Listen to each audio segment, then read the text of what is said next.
चूँकि ये पटना की पहली ऐसी रजिस्टर्ड कंपनी है, काम तो सब लोग करते हैं आके, पूरे देश भर से कर भी सकते हैं।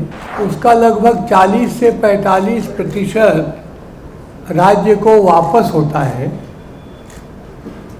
तो राज्य को वापस नहीं मिलेगा और राज्य का विकास नहीं होगा। इस वर्ष हम लोग 10,000 नए लोगों को, बिहार के लोगों को रोजगार दे रहे हैं। बिहार में हमने 2 प्रशिक्षण केंद्र खोल रखे हैं। 700 जिला बनाम 39 जिला, आप समझ लीजिए बिहार का मान लें, तो 50,000 से ज़्यादा बिहार के लोग हैं। नमस्कार, हमारा नाम है समरीन और आपने देखना शुरू कर दिया है लाइव सिटीज़। देखिए, लाइव सिटीज़ की टीम इस वक्त मौर्या होटल में मौजूद है और मौर्या होटल में आज SIS यानी कि सिक्योरिटी इंटेलिजेंस सर्विसेज का 39वां एनुअल जनरल मीट था और आज यहां पर SIS के संस्थापक और बीजेपी के पूर्व सांसद RK सिन्हा भी मौजूद थे। देखिए, RK सिन्हा ने यहां पर मीडिया से बातचीत की और एक बड़ा ऐलान कर दिया है। साफ कहा है कि बिहार में SIS के 2 ट्रेनिंग सेंटर्स खुलने जा रहे हैं, यानी कि बिहार में अब 10,000 युवाओं को रोजगार मिलेगा। क्या कुछ कह रहे हैं RK सिन्हा, एक बार आप वो सुनिए।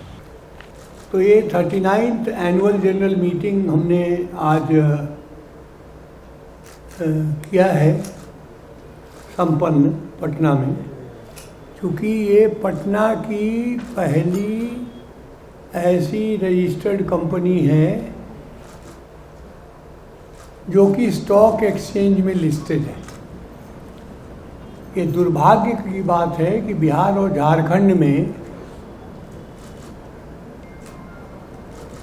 काम तो सब लोग करते हैं आके, पूरे देश भर से कर भी सकते हैं, लेकिन बिहार में काम करने वाले और बिहार से मोटा पैसा कमाने वाली बहुत कंपनियां हैं, कोई नाम नहीं लूँगा मैं, जो काम बिहार में करती हैं और अपना रजिस्टर्ड ऑफिस दिल्ली, कलकत्ता, बम्बई, चेन्नई कहीं कहीं रखती हैं। मेरे ऊपर भी बहुत दबाव हुआ कि हम भी अपना रजिस्टर्ड ऑफिस बदल लें यहाँ से, लेकिन उसके इम्प्लीकेशंस को मैं जानता था, बाकी लोग भी जानते हैं कि अगर मैं बिहार से रजिस्टर्ड ऑफिस को बाहर ले जाऊंगा तो कंपनी जितना भी टैक्स भरेगी उसका लगभग 40 से 45% राज्य को वापस होता है, तो राज्य को वापस नहीं मिलेगा और राज्य का विकास नहीं होगा। इसलिए हमने कभी भी अपना रजिस्टर्ड ऑफिस बाहर नहीं किया। उसका थोड़ा बहुत कभी नुकसान हुआ भी, लेकिन उसकी परवाह भी नहीं। इस वर्ष हम लोग 10,000 नए लोगों को, बिहार के लोगों को रोजगार दे रहे हैं। बिहार में हमने 2 प्रशिक्षण केंद्र खोल रखे हैं, जिसमें बिहार के लोगों को कौशल विकास की ट्रेनिंग देकर उनको रोजगार देते हैं। ये हमको अपनी तरफ से कहना था। अब आप लोगों का कोई प्रश्न हो तो आप पूछ सकते हैं। कर्मचारियों के वेलफेयर के क्षेत्र में बहुत काम हम कर रहे हैं, जो कि दूसरी कंपनियां नहीं कर रही हैं। दूसरी कंपनियां तो जो कानूनी सुविधाएं हैं वो भी नहीं देती हैं, लेकिन हम तो उसके अतिरिक्त भी उनको ग्रुप इंश्योरेंस, एक्सीडेंट इंश्योरेंस, बहुत सारी चीज़ों में हमने डाल रखा है, जिससे कि हम किसी तरह के आकस्मिक मृत्यु वगैरह में भी 1.5 लाख, 2 लाख, 3 लाख रुपए उनको अलग से देते हैं। जो PF, ESI और बाकी जो सरकारी सुविधाएं हैं, उसके अतिरिक्त भी हम लोग अपनी संस्था की तरफ से देते हैं। बिहार के लोगों को कितनी प्राथमिकता देते हैं? बिहार के लोगों को प्राथमिकता देते हैं। अब आप समझ लीजिए कि पूरे देश में हम लगभग 700 जिले में काम कर रहे हैं और 700 जिला बनाम 39 जिला, आप समझ लीजिए बिहार का मान लें, तो 50,000 से ज़्यादा बिहार के लोग हैं।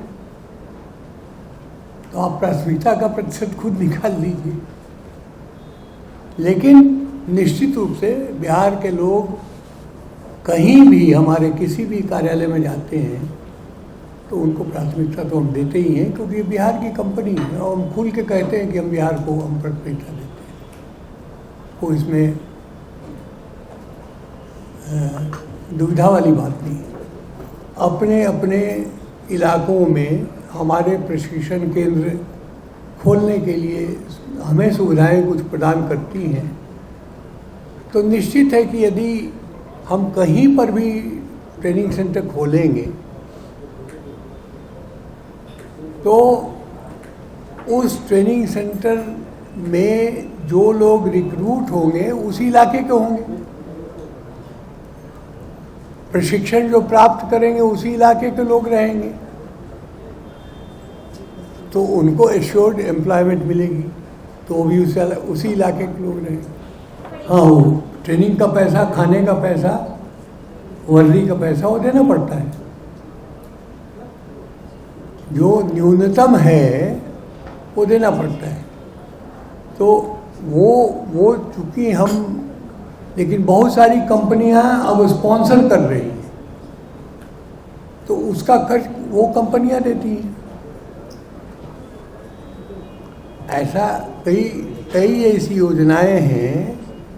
दीनदयाल उपाध्याय के नाम से कुछ योजनाएं चलती हैं, वो तो राजस्थान सरकार ने कई जगह, उत्तर प्रदेश सरकार ने भी, मध्य प्रदेश सरकार ने भी, वो उसका प्रशिक्षण का खर्च वो दे देते हैं।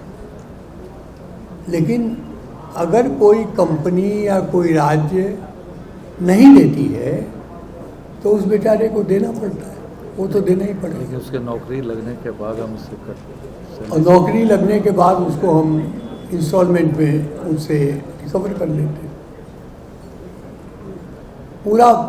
पूरी पारदर्शिता इसमें है, कहीं पर कोई हो नहीं। तो हमारे यहाँ एक सिस्टम है जिसमें कि हम तत्काल उनका टेस्ट लेते हैं, उनका हाइट, वेट, चेस्ट, मेडिकल, और एक कंप्यूटराइज एक टेस्ट का सिस्टम है। वो बैठ के अपना कंप्यूटर पे जवाब दे सकता है। अगर कंप्यूटर नहीं जानता है तो ऐसे बैठ के लिख सकता है, और वहीं पर हम उसको बता सकते हैं कि वो ट्रेनिंग के लिए फिट है या नहीं। दूसरी चीज़ ये है कि सरकारी योजनाओं पे डिपेंडेंट होने का मतलब है कि आप खुद अपने पैर पे कुल्हाड़ी मार रहे हैं। फिर आप कभी अपने वजन पे आप पैर को ज़मीन पे रख के चल नहीं पाएंगे। इसलिए मैं शुरू से उससे थोड़ा सा डिस्टेंस बना, हालांकि मैं सरकार में रहा भी हूँ, मेंबर ऑफ पार्लियामेंट भी रहा हूँ, लेकिन मैं जानता हूँ कि सरकारी योजनाओं में क्या होता है। इसलिए मैं अपने अफसरों को भी कहता हूँ कि आप अपने बल पे करो जो कर रहे हैं। तो ऐसे लोग हैं, तो इसलिए अगर आप उसका एनालिसिस करेंगे तो बिहार के जो हमारे जितने ऑफिसर्स हैं वो बिहार की मेजॉरिटी है। उसमें कई शेयर होल्डर भी हैं, और उसमें अनेकों शेयर होल्डर हैं। उनको शुरू में मैंने शेयर दिया भी था, बाद में शेयर खरीदा भी उन्होंने। अब आप देखिए, यहाँ हमारे 4 डायरेक्टर बैठे हैं। मैं समझता हूँ कि आप बिहार के नहीं है ना शायद? अभी सर मेरा भी ओरिजिन बिहार से ही है। ओरिजिन बिहार से ही है, लेकिन रहते हैं लखनऊ में। और सुनील श्रीवास्तव जी रहते बम्बई में हैं, स्टेट बैंक के डिप्टी मैनेजिंग डायरेक्टर से रिटायर हुए हैं। हाँ, लेकिन ये भी बिहार से हैं।